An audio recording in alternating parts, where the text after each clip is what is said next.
Hey guys, I am Autist and Autistic Explain Less Brain. Today we're going to be getting into this article. There will be 4 other articles after this article. But anyway, let's get into the article, guys. My non-speaking autistic brother learned to communicate.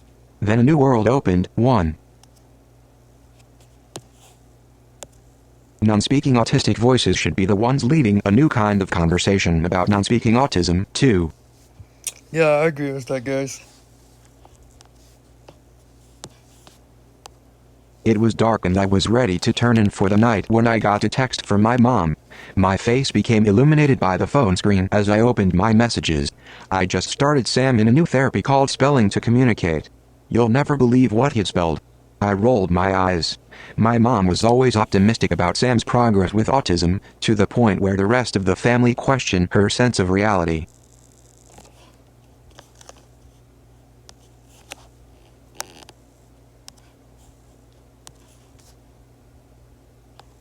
In reluctant support, I opened the video linked at the bottom of her message.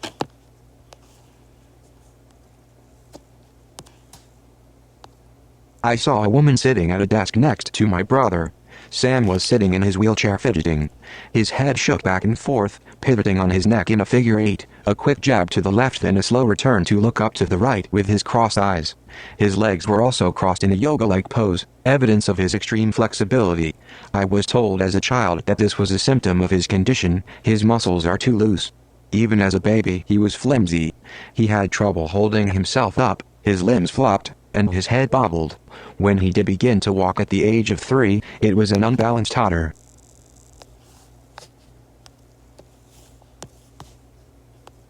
I could also see in the video that his arms were folded across his chest, the hand on top was open and flat, placed delicately on his arm.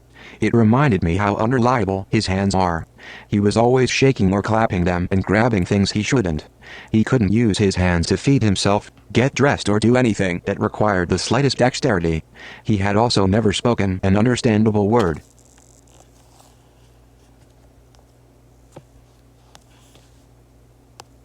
I remember as a kid explaining his disability to my friends who would ask about it. Sam looks 5 on the outside but he's 2 on the inside, I had learned to say. As the years went on, however, the difference between the numbers kept increasing. He's 7 on the outside but 2 on the inside. Well, he's 9 on the outside but 2 on the inside. When he was 9, I was 16 and I remember my father making a comment at dinner, "You know, I think Sam knows his name." I would call Sam's name to see if he would respond. Among all his hand flapping, head shaking and unreasoned giggling, it was hard to tell if the slightly longer look in my direction was really anything at all.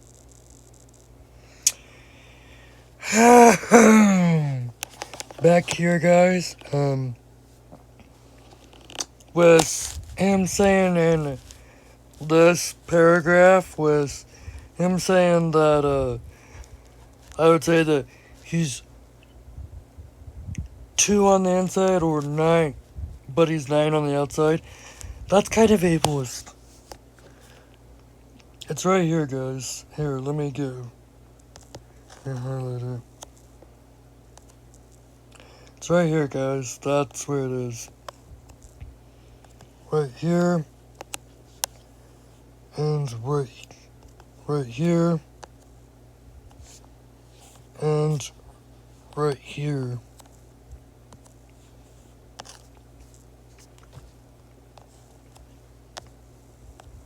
But regardless, let's continue on. But I do think that's ableist, guys. In the video, his teacher began to read a lesson about Plymouth Rock. The Mayflower landed at Plymouth Rock in December 1620. As she read, she would stop to spell out certain words. Plymouth Rock is in Massachusetts. That's Massachusetts. Sam, where is Plymouth Rock? The 1620, as she read, it's because the voiceover cannot differentiate.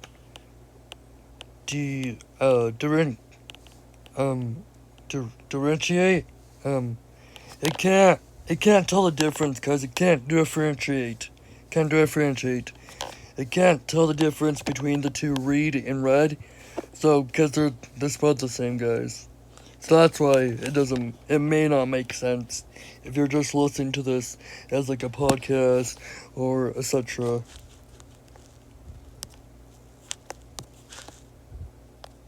The woman had placed Sam's hand in what looked like a black sock with a hole in the top left corner so that his pointer finger could poke through.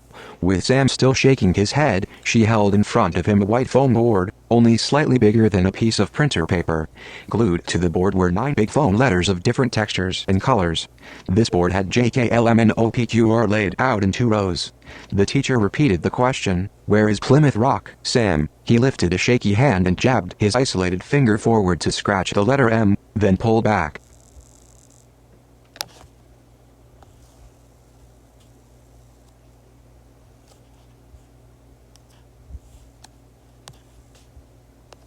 "Good job, Sam. Nice. Right on it," she said. As if from muscle memory, she quickly placed the board down to pick up another, this one with the letters A B C D E F G H I on it.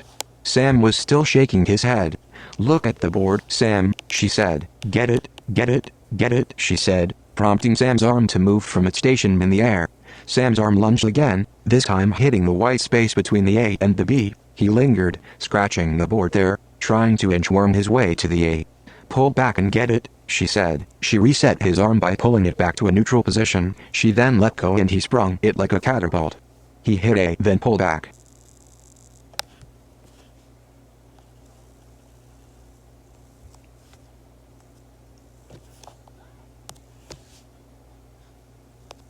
She switched the boards again, this time presenting him with the letters STUVWXYZ. He hit R, then overcorrected and swung over to T, finally pulling back with the help of his teacher and striking S, then pulling back himself.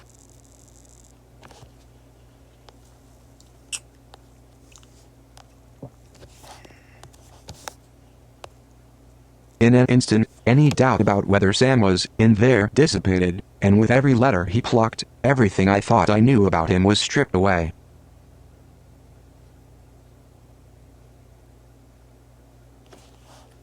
Hold on, guys.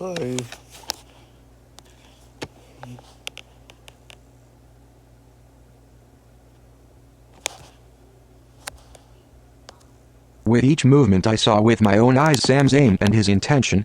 He pulled his hand back after striking each correct letter, not before. I had never seen him move his body so purposefully, and he was spelling.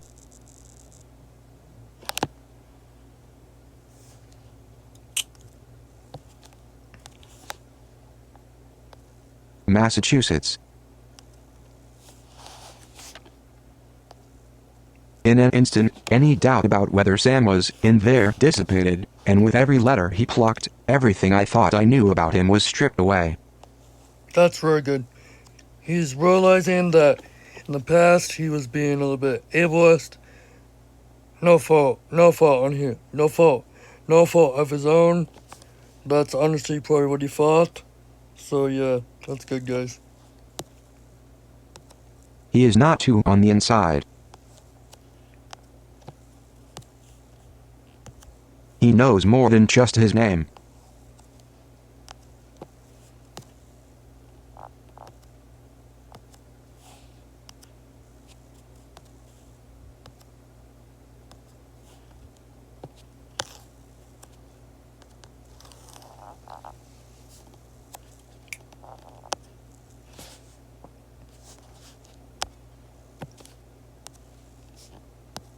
He knows more than just his name.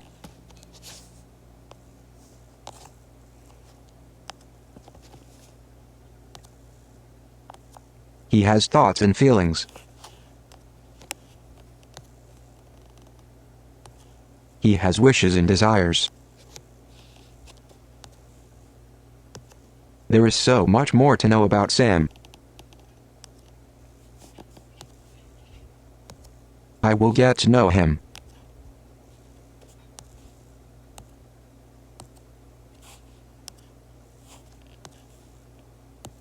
He knows me. He has known everything this whole time. He has heard everything we have ever said in front of him. What is it like being trapped inside? What is he dying to say? What does Sam think about me? I agree with this guy, with him saying that his brother has heard everything that they've ever said in front of him, which is true. Which is true. Just because he looks different, quote unquote, on the outside, does not mean he doesn't know. He didn't know what you're saying, what this person was saying in front of him.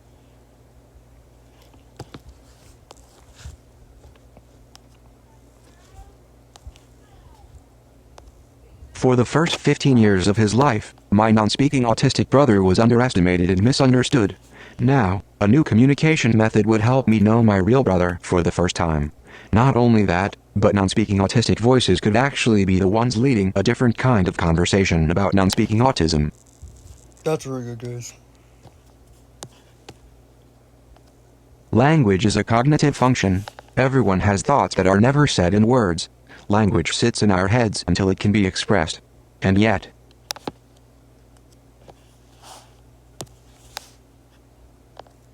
speech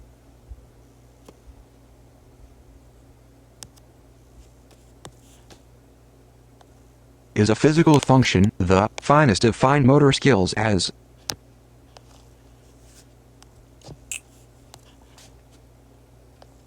Dr. Vikram Jaswal, professor at the University of Virginia, stated. It's the ability to coordinate the tiny muscles of the lips, teeth, tongue and articulators to make speech sounds. In fact, every form of communication, facial expressions, gestures, speaking, writing or typing, requires the ability to move the body purposefully.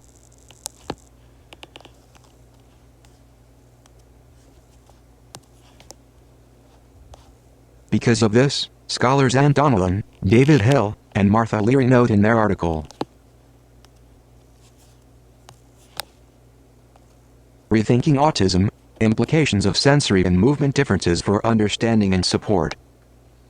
I think I've listened to this one, guys. This article. Yeah, I think I've listened to that one. I'm not sure if I have or not.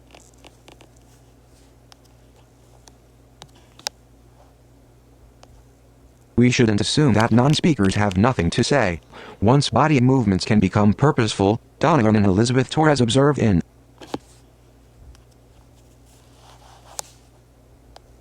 their work with Frontiers in Integrative Neuroscience.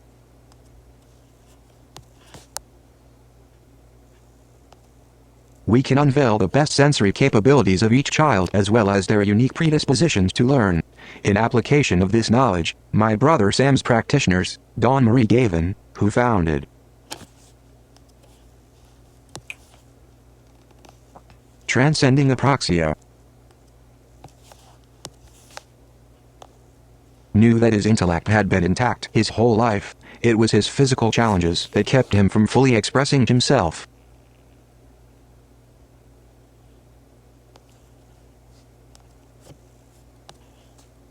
So true. My brother is not unique in his circumstances. It is estimated that 25% to 30% of people with autism are non-speaking. I've never heard that, statistic. I've never heard that statistic. I've never heard that statistic, guys. That statistic, but 25 to 30%, that's quite large. Actually, not quite large, but that's significant. Approximately 33 million people worldwide.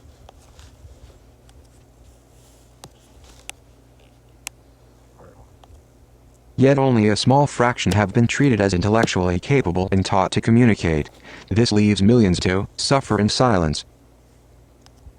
True. Writes Elizabeth Bonger. autistic non-speaker, writer, advocate, founder of nonprofit Communication for All, and Rollins College class of 22 valedictorian. Bonker began learning to spell on a letterboard at age 6 and now types to communicate. She wrote her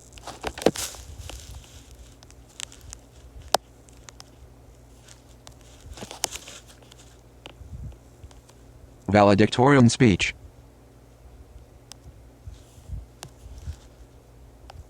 by single finger typing on a keyboard, and this speech was delivered via a voice output device. In an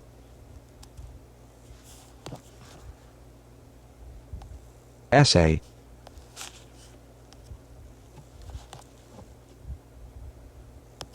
she wrote, "Non-speaking autism is so poorly understood, it's not a cognitive disorder, and I believe every non-speaker with autism can learn to communicate as I do."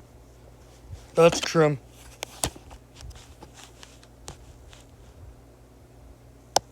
It is essential that we release and listen to these long-hidden voices. On a foundational human level, the base act of empathy should move us to care about the freedom and voices of this population. Beyond that, if we are to uphold the unalienable rights of life, liberty and the pursuit of happiness, then our societal development should move in a direction that furthers the communication and self-direction of non-speakers.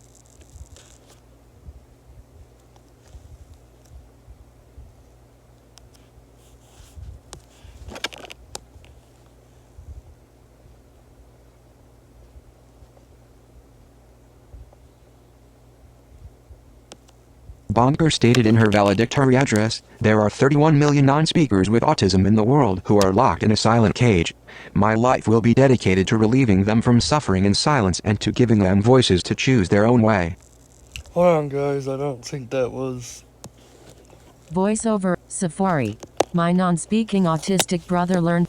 The woman had placed Sam's hand in what we can unveil the valedictorian speech. It is essential that we release and listen to these, Bonker stated in her before Sam began spelling. I knew that he had physical challenge. Bonker stated in her valedictory address. There are 31 million non-speakers with autism in the world who are locked in a silent cage.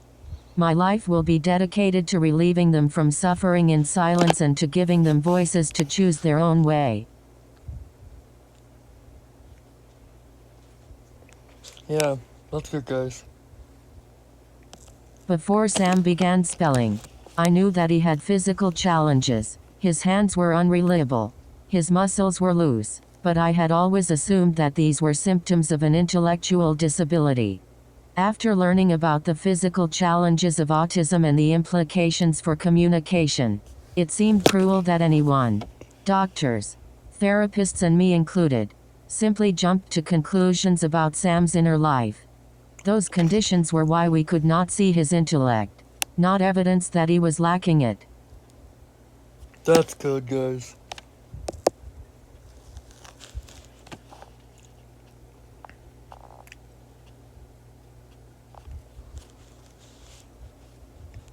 It is essential that we release. Before Sam began spelling, I knew that he had Elizabeth Vossler, founder of the International. Before Sam began spelling, I knew that he had physical challenges. His hands were unreliable. His muscles were loose, but I had always assumed that these were symptoms of an intellectual disability. After learning about the physical challenges of autism and the implications for communication, it seemed cruel that anyone, doctors, therapists and me included, simply jumped to conclusions about Sam's inner life. Those conditions were why we could not see his intellect, not evidence that he was lacking it. I went back to this part because I wanted to talk about something. Autism usually doesn't have physical challenges. Motor planning is one of those, but I don't know if that would be a physical challenge. I'm skeptical on that one. Comment below if you guys have any other information. Elizabeth Vossler, founder of the International Association for Spelling as Communication, link.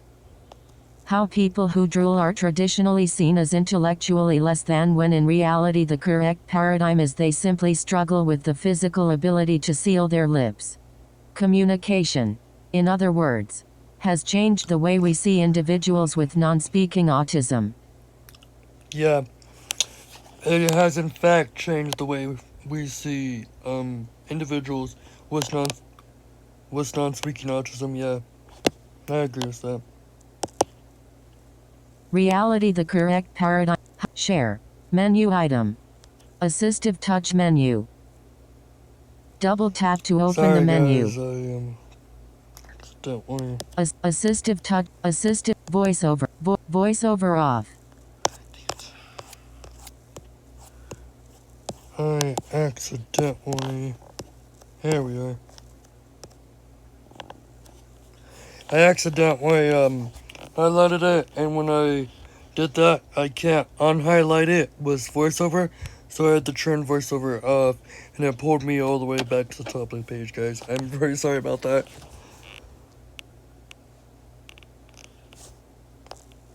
Really sorry about that, guys. Elizabeth Vosseller, founder of the International Association for Spelling as Communication. Wow, this lady founded an organization. That's very cool.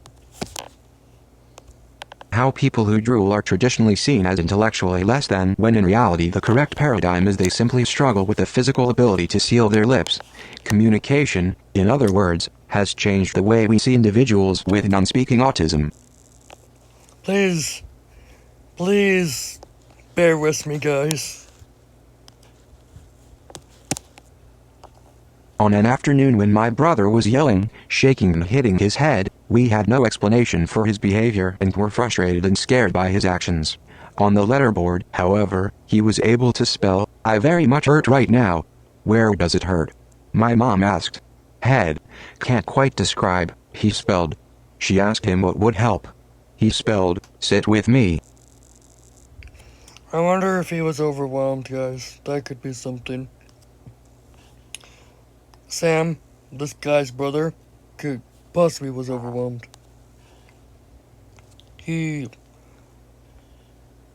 This girl's, I don't know. Previous to spelling, when Sam behaved this way, we thought his actions were senseless.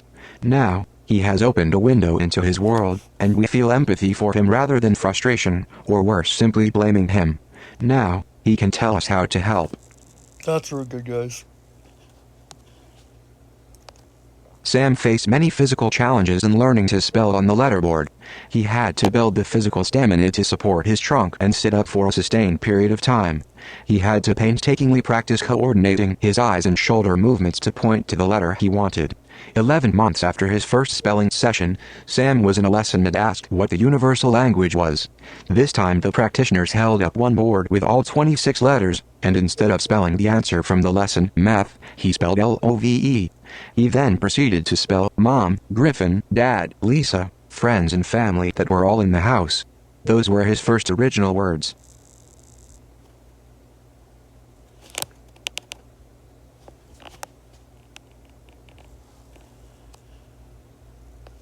That's very cool.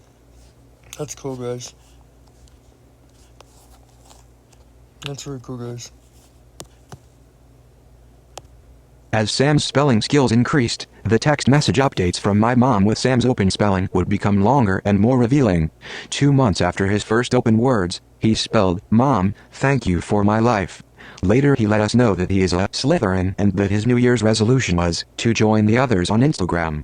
One summer I was staying at home right before moving to New York for graduate school. I wasn't even in the room when in the middle of a lesson, he went rogue on the letterboard and spelled, "Decide to major in B."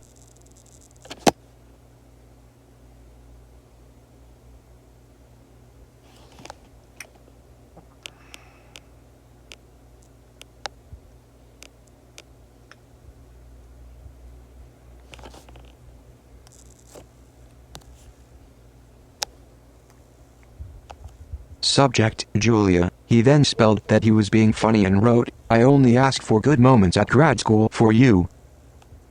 Subject, Julia. He then spelled that he was being funny and wrote, "I only ask for good moments at grad school for you." Hold on, guys. Voiceover on. So, it was dark and I was ready to turn in for the night. We shouldn't. It is essential that we release and listen. I remember sitting on a deeper dive into key issues in Utah. I've come to before as Sam's spelling skills increased. The text message updates from my mom with Sam's open spelling would become longer and more revealing. 2 months after his first open words, he spelled, "Mom, thank you for my life." Later he let us know that he is a Slytherin and that his New Year's resolution was to join the others on Instagram. One summer I was staying at home right before moving to New York for graduate school. I wasn't even in the room when in the middle of a lesson, he went rogue on the letterboard and spelled, "Decide to major in the subject. Julia." He then spelled that he was being funny and wrote, "I only ask for good moments at grad school for you. Subject, Julia. Assistive, voiceover, Hold on, guys. voiceover off."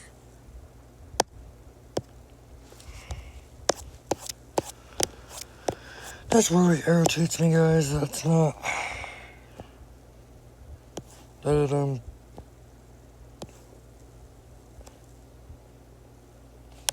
Oh, and the worst subject, Julia. Okay. I can understand that now. Subject, Julia. He then spelled that he was being funny and wrote, "I only ask for good moments at grad school for you." As Sam's spelling skills increased, the text message updates from my mom with Sam's open spelling would become longer and more revealing. 2 months after his first open words, he spelled, "Mom, thank you for my life." Later he let us know that he is a Slytherin and that his New Year's resolution was to join the others on Instagram. One summer I was staying at home right before moving to New York for graduate school. I wasn't even in the room when in the middle of a lesson, he went rogue on the letterboard and spelled, "Decide to major in the And the worst subject, Julia. Subject, Julia. He then spelled that he was being funny and wrote, "I only ask for good moments at grad school for you." So apparently this doesn't grow. Okay.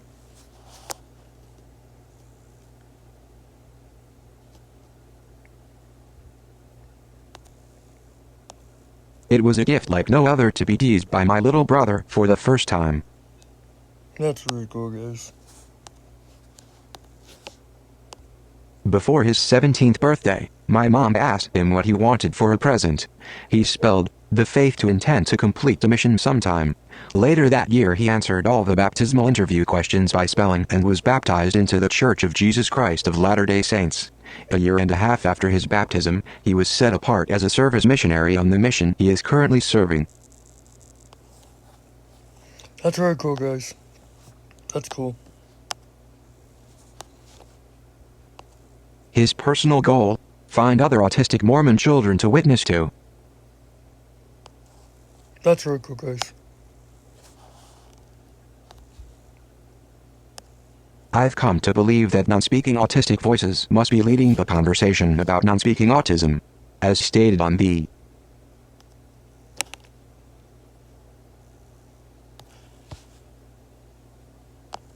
Autistic Self-Advocacy Network. The Autistic Self-Advocacy Network is an amazing network, guys. I would go look at it. Go take a look, guys. Website: when non-autistic people make decisions about autism without autistic input, those decisions are usually bad. They are. They are. And non-speaking autistics have largely been misunderstood and left out of the conversation entirely. But with more communication, non-speakers can begin to not only contribute but guide the conversation with invaluable and long-since missing insight that will better serve their community.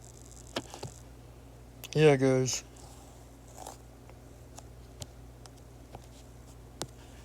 I agree with a lot of this article. Watching Sam spell is a beautiful and long process. He has overcome many physical limitations in the last 5 years of spelling, but it is still very difficult. Currently, on a good day, he can spell 10 to 40 words of original thoughts within an hour. On days when he faces many obstacles to controlling his body, he cannot spell more than a few words. Still, now that this channel of communication is open, I've come to I know my brother. He is funny and faithful and incredibly loving. He will change and I will change. But now, because of communication, we have a relationship that can morph and grow together as we learn about each other. That's very cool, guys. Very cool article. As he continues to spell, one day I hope he will write what it was like to spell Massachusetts for the first time, what it was like to not be able to communicate, and what it was like to finally be recognized for who he truly was. For now, he's given a glimpse of his experiences in his latest poem, Gold, Frankincense and Miracles.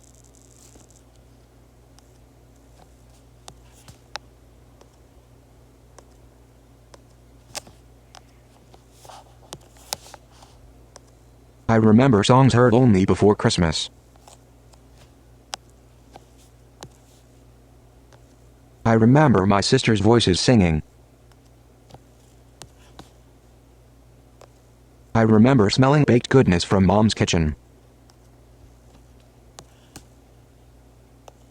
Running like he'd seen a ghost. Oh, I remember Bowie.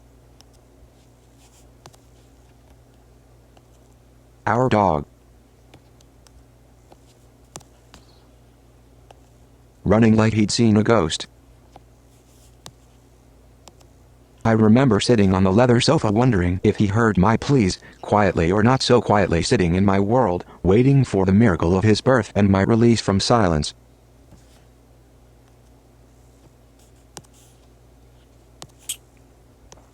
Christmas miracles don't happen only in December.